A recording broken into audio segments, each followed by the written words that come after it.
Noticiário do Vascão da Gama, Breno Monsef.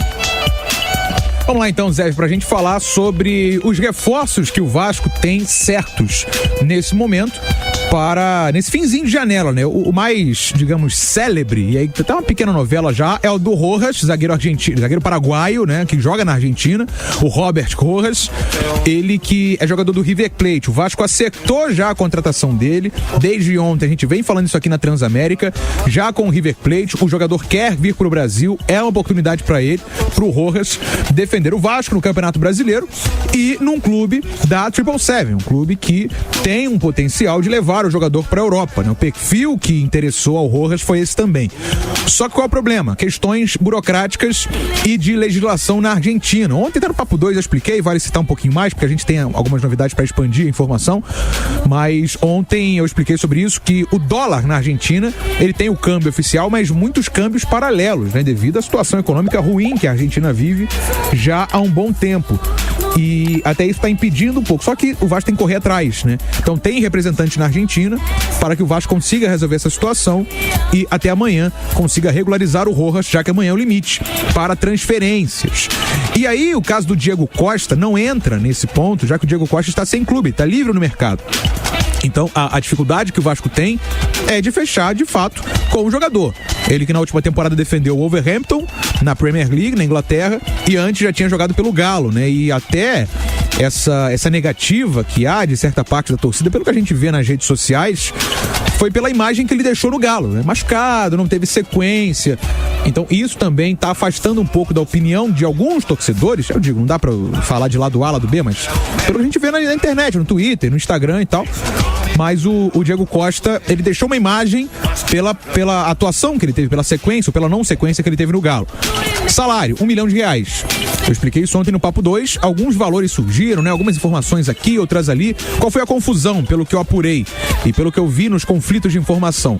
O Diego Costa teria, por essa proposta que o Vasco vai fazer, o Paulo Brax, inclusive, indo para a Europa, entre hoje e amanhã, para fechar o mais rápido possível com o Diego Costa, o valor de salário seria R$1 milhão, mais metas que chegariam a R$1,5 milhão.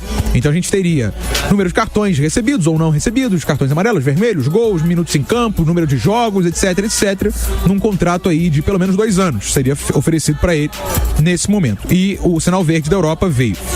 Enfim, vamos aguardar, são os nomes aí. O Diego Costa teria até o dia 25 para ser regularizado, já que ele não tem clube no momento.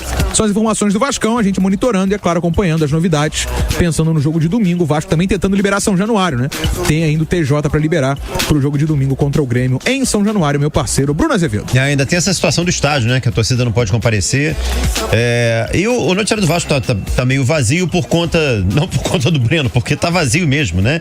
E a 777 tentando reforçar esse time nessa correria, e agora é corrida contra o tempo mesmo, né, Gabriel? Esses últimos dias de janela são bem interessantes, né? Porque os clubes começam a anunciar jogador assim, começam a ceder, né, um pouco mais, né? Porque o tempo tá acabando, você fica sem ter como atender todos os seus critérios, e aí você começa a fechar com qualquer jogador, modo de dizer, tá, gente? Qualquer jogador. E no caso do Vasco, existe essa busca pelo Diego Costa, existem negócios, o do Rojas parece que tá dando uma esfriada, né? Parece que não vai acontecer mais, mas enfim. O Diego Costa, eu falei sobre isso ontem.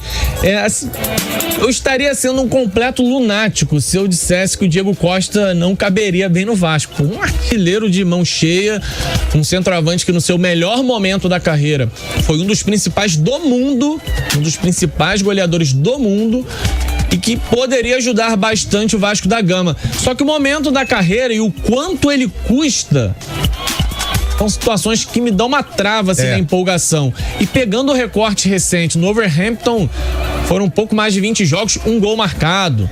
Recentemente esteve no Atlético Mineiro sem brilhar. Já vinha no momento anterior da segunda passagem no Atlético de Madrid sem muito protagonismo, sem balançar tanto as redes.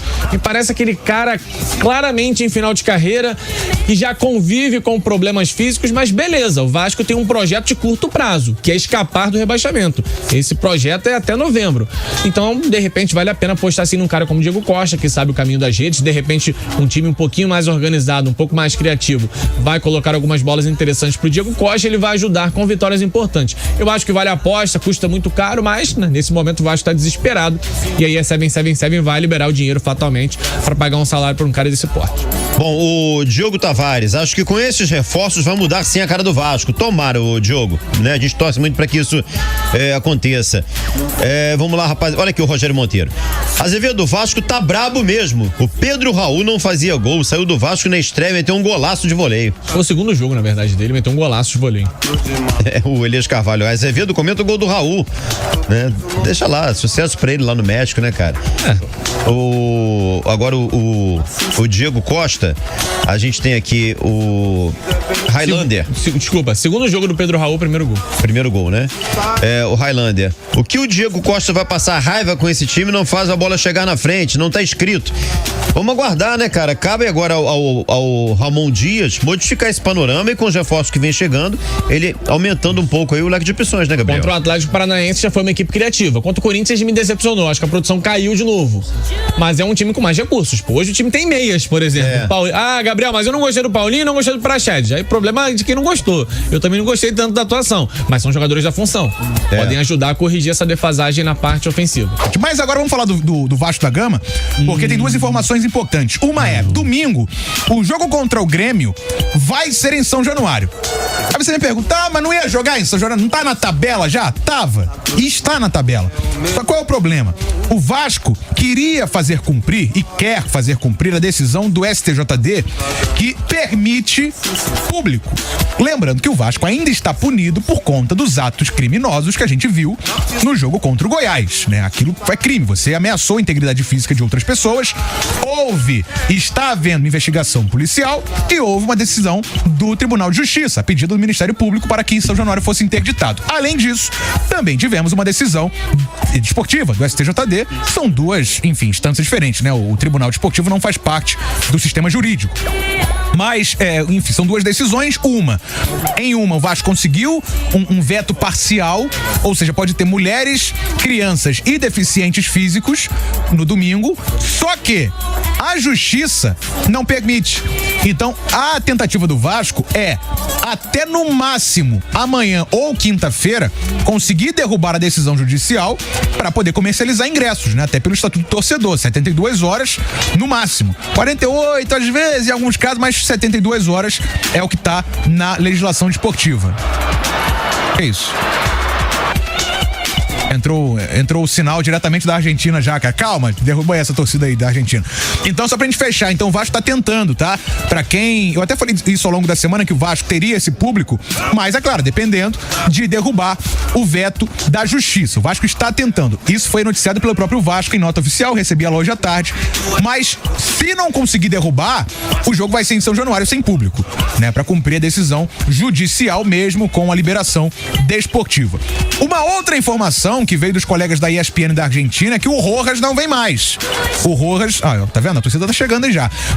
O Rojas não vem mais porque ele não renovou e não vai renovar com o River Plate. O Vasco quer trazê-lo por empréstimo, como eu vinha falando já, por pelo menos um ano, como opção de renovação depois, mas o Rojas não vai renovar com o River Plate, então não vem mais pro Vasco. O Vasco ficou de bucha nessa história, porque ficou esperando uma definição, o River Plate deixou pra lá, e aí o Rojas não vem mais. O que isso significa? O Vasco tem alguém acertado pra inscrever até amanhã? Não. Então o Vasco vai terminar essa janela, que se fecha amanhã, com os reforços que tem agora, né? E aí fica a pendência pro Diego Costa, o Paulo Brax viajando essa semana pra Europa, pra fechar com o Diego Costa, primo do Vitor Costa, pra trazê-lo para jogar no Vasco a partir do dia 25, ou pelo menos até o dia 25, né? Que é quando há o limite de inscrições no Campeonato Brasileiro. São essas informações do Vasco de hoje. A questão do público, né? Domingo, independente de ter público ou não, o jogo vai ser em São Januário, na casa do Vasco. O Rojas, que não vem mais, e o Diego Costa, que ainda e deve ser o último reforço do Vasco nesse meio do ano, meu parceiro Vitoca. Sobre o Diego Costa, os valores me assustaram um pouquinho, confesso, viu? R$1 milhão de salário, R$1 milhão. Meu Deus do céu, hein? E aí mais R$500 mil de metas, até R$500 mil, né? Minutagem, gols, número de jogos, cartões, esse tipo de coisa, né? Há muito tempo ele não joga um futebol próximo desses valores, né? Algo que justifique pagar tanto. Sabe aquela história? Aí vem o desespero, machucando o coração. É mais ou menos isso. O Vasco tá desesperado por um centroavante. Teve estreia recentemente, né? Aliás, estreias, né? Porque o Praxedes também jogou. Mas ainda assim... Só falta o Jefferson dos reforços da estreia. O Paulo Brax sabe que é insuficiente. O Jefferson não deve jogar porque o Piton, em tese, é o titular. Exatamente. Mas o Brax tá desesperado por um centroavante, vai fechar a janela e por isso tá abrindo o cofre. Meio tardio isso, né? Enquanto isso, os jogos vão acontecendo e o Vasco continua sem pontuar.